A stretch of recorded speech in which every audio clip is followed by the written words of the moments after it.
The following story is an adaptation, a tribute to George A. Romero, the godfather of the modern zombie. In 1968, he redefined horror with Night of the Living Dead, exposing society's deepest rot through the hungry eyes of the undead. His films were never just about monsters, but about us. This tale follows in his shadow.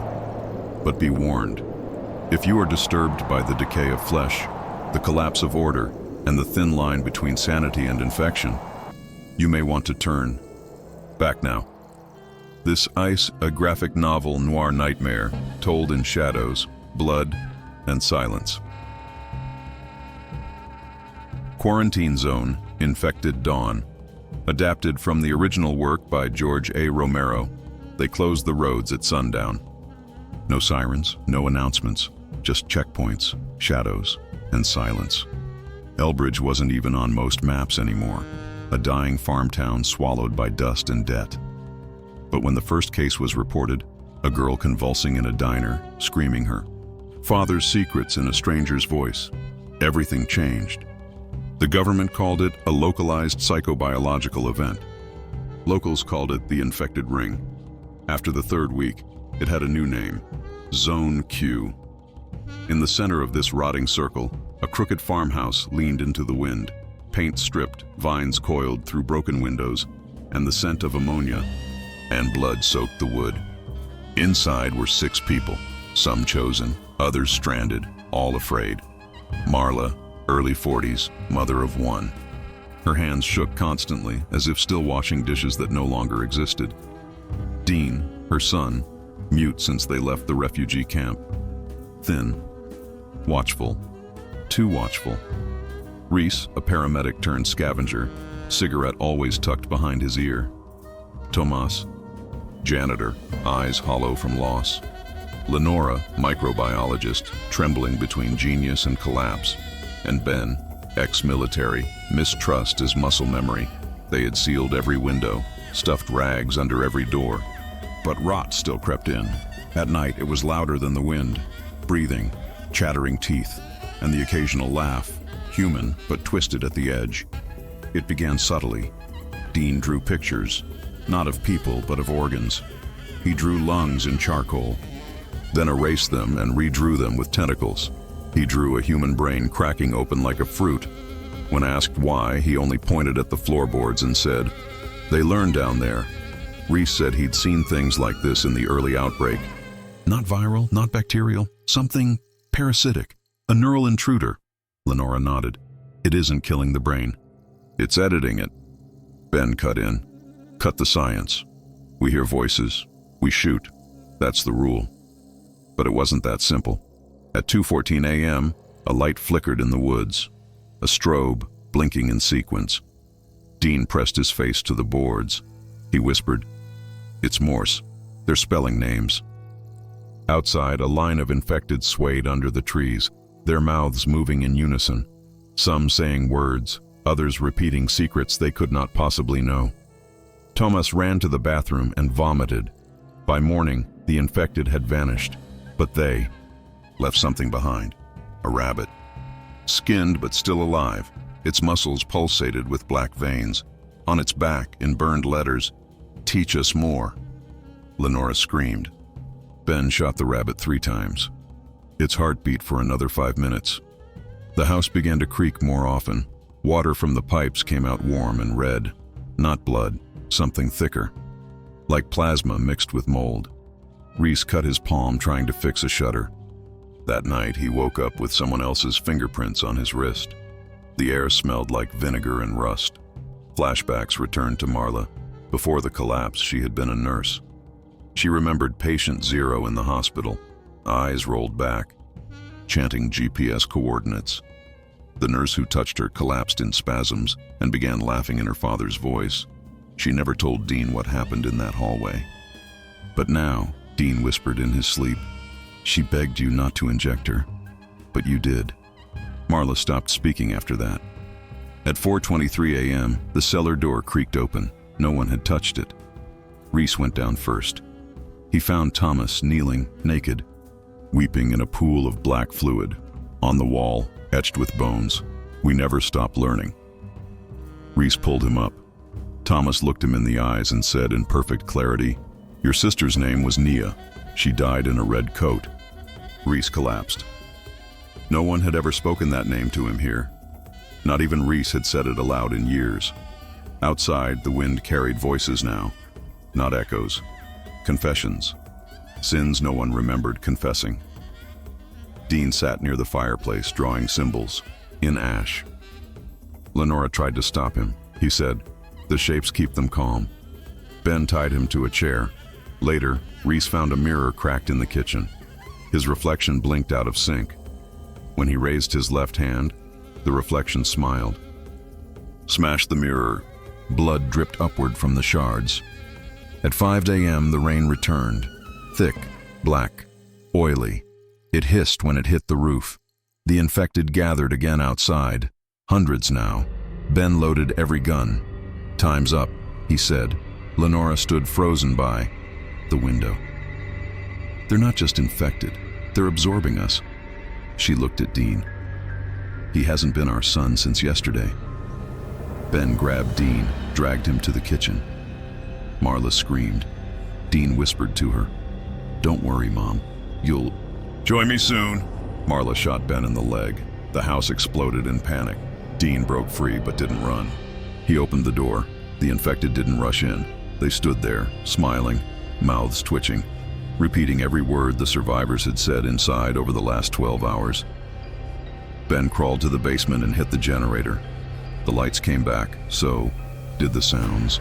Dozens of infected voices chanting, "Let us in, let us remember, let us become." They broke through the windows without touching the glass. The glass melted around them like wax. Dean stood in the middle of the room, arms wide. They embraced him. Lenora screamed and tried to run. Reese pulled her into the bathroom. They locked the door, but the walls whispered now. Every pipe echoed words they hadn't spoken aloud. Reese looked down. The water in the sink spelled, "You are the blueprint." Upstairs, Marla tried to burn the drawings. They wouldn't catch fire. The paper turned to skin, still pulsing. She cried until her voice stopped, and then laughed, and joined them. Ben, still bleeding, made it to the attic. He found a radio. It worked. He whispered coordinates. He begged for air support. Silence answered. Then, static. And a voice, his own voice, saying, "We see you now." 6:13 a.m. Sanitization arrived. Flamethrowers, drones. No negotiation. They saw Ben on the porch, blood-soaked, muttering. He raised a hand and spoke, not in English, a sound like boiling honey and teeth grinding. They incinerated him. 2 weeks later, a rescue team entered Zone Q. They found a farmhouse full of bodies, all smiling, eyes wide. Flesh intact, but empty. In the barn, 3 children, clean, silent. One of them pointed at the team leader and said, "Your wife lied about the miscarriage. The child's name was Grace." The man dropped his gun. From the tree line, a woman in a yellow gown watched. Face serene, her mouth moved silently, but her shadow whispered, and her shadow had many mouths. The shadow moved before the body. In the hall, where Ben had collapsed, something stepped through the light. Not a person, not yet. It wore a mask of his face, pulled tight and still moist. Reese saw it. He didn't scream. He couldn't. Something had settled in his throat, heavy and wet, like mucus made of teeth. He fell to his knees, coughing up black strings. Lenora tried to hold him up. His eyes rolled. He whispered, "It's copying how we break." Behind them, the wallpaper bled. In the basement, the walls swelled like lungs. Faint moans echoed from the bricks, voices of those who never entered the house. One of them sounded like Reese's mother. Ben's gun lay in the corner. The wood of the floor around it pulsed, veins throbbing as if the house itself had grown capillaries. Marla descended slowly, barefoot, eyes blank. She carried Dean's drawings. They now glowed faintly with bioluminescence.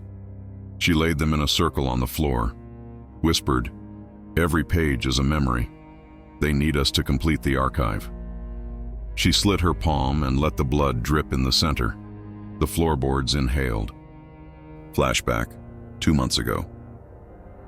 Lenora stood in a lab in Ohio. She watched a rat eat its own shadow. No one believed her. They told her to log the data and take a break. 3 days later, all 12 researchers had vanished. Their offices were sealed, with printed labels, contaminated with psycho-organic residue. She ran. But something from the shadows followed. Now, in Zone Q, she felt it again. It lived under her skin. She could feel it memorizing her thoughts. Back in the house, Reese's body began to spasm. Lenora tried CPR. His chest caved inward with a sickening crack like wet paper folding. Then something pushed from inside. A long, translucent tendril, with a human eye embedded in its tip. The eye blinked. Lenora screamed and ran upstairs. In the attic, Ben was no longer alone. Dozens of pages floated around him, suspended mid-air. Each page showed faces. Faces of the dead. Faces of the living. One showed Lenora. Another showed Ben's childhood dog. He grabbed the radio again. "This is Sergeant Benjamin Moore. We are not dealing with infection. We are dealing with sentient assimilation. I repeat, this is an intelligent contagion." The radio crackled. A female voice responded. "Confirmed. You are not alone, Sergeant. Protocol D is in motion. Burn the node." Ben didn't know what the node was, but the house answered for him. The floorboards screamed. Outside, the infected began shedding their skin one by one, peeling it off like raincoats. Underneath, something slick, white, and pulsating with red veins. Their mouths vanished. Their fingers fused, and yet, they still whispered. Thomas stood among them now. He had removed his shirt. The veins on his back formed letters. Lenora watched from the second-floor window. She wept as she read the phrase written in his flesh. "We remember you from before the womb." Suddenly, a sharp metallic sound echoed from the kitchen. The faucet burst. Blood gushed out, frothy, pressurized. It coated the counters and formed a spiral on the floor. In the center of the spiral, Dean stood. He was humming. A tune no one taught him. The tune spread. The blood vibrated to the rhythm. Lenora grabbed a kitchen knife, but as she approached Dean, she stopped. Her hand opened involuntarily. The knife clattered to the floor. Dean looked at her and said, "You're part of it now. The resistance only delays the merger." Flashback. Marla, 4 days before the collapse. In a clinic near Elbridge, she administered a vaccine. Experimental. She had doubts. The side effects weren't fully understood. One boy, maybe 10, had a seizure 3 hours after. When Marla tried to speak to the family, they were gone. Vanished. So was the boy's file. Now Marla's dreams were filled with his voice. Every night he said, "I am the antibody. You made me." Back in real time, Lenora found herself locked in the pantry. The door had shut behind her. In the dark, she heard a slow dripping. She flicked her lighter. On the shelves were dozens of jars, mason jars, labeled with names. Inside each, a tooth, a fingernail, a piece of someone's face, and on the wall, scrawled in a childish hand, "Memory needs mass." The flame died. The jars began to rattle. Ben crawled down from the attic. The stairs were gone. Now there was a slope of flesh, pink, breathing. He fell, rolled, and landed in the living room. The couch was gone. In its place, a throne of bones. Dean sat on it. The infected surrounded him like a court. Each one held an object from the house. A photo, a sock, a comb. They passed the items around as if trying to understand what they meant. Dean looked at Ben. "You're the last independent neuron. They can't finish without you." Ben raised his gun. His hand trembled.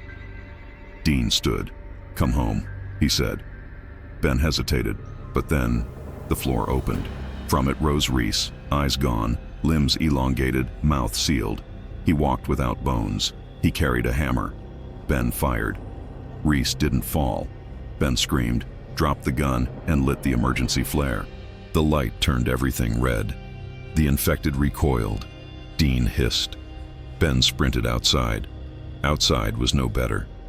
The rain had stopped, but the world was wrong. Trees twisted into arches. Grass moved like muscle. The sky had too many moons. One of them blinked. The sanitization team had arrived, but they were no longer human. Their suits were fused to their bodies. One of them screamed in binary. Ben fled to the wheat field. Behind him, the farmhouse pulsed. Each window now showed a different face, all of them watching. He found the barn. Inside, children. 3. 2 girls, 1 boy, silent, still, clean. They watched Ben fall to his knees. He begged them to speak. One girl did. She leaned forward, touched his face, and whispered, "Your mother didn't die in her sleep. You know that now." Ben sobbed. The boy held out a book. It was a journal. His journal. He had never written one. And yet, every page was filled with his memories. Things even he had forgotten. "Who wrote this?" he asked. The children answered in unison. "We did." Behind them, the woman in the yellow gown entered the barn. She floated. Her feet never touched the ground. From her sleeves spilled teeth, feathers, and bits of broken glass. She spoke no words, but her smile said everything. Ben stood, his body cracked. He took one step forward, then another. The children watched, without blinking, and as the light faded, Ben whispered the final truth. They were never outside. They were always us.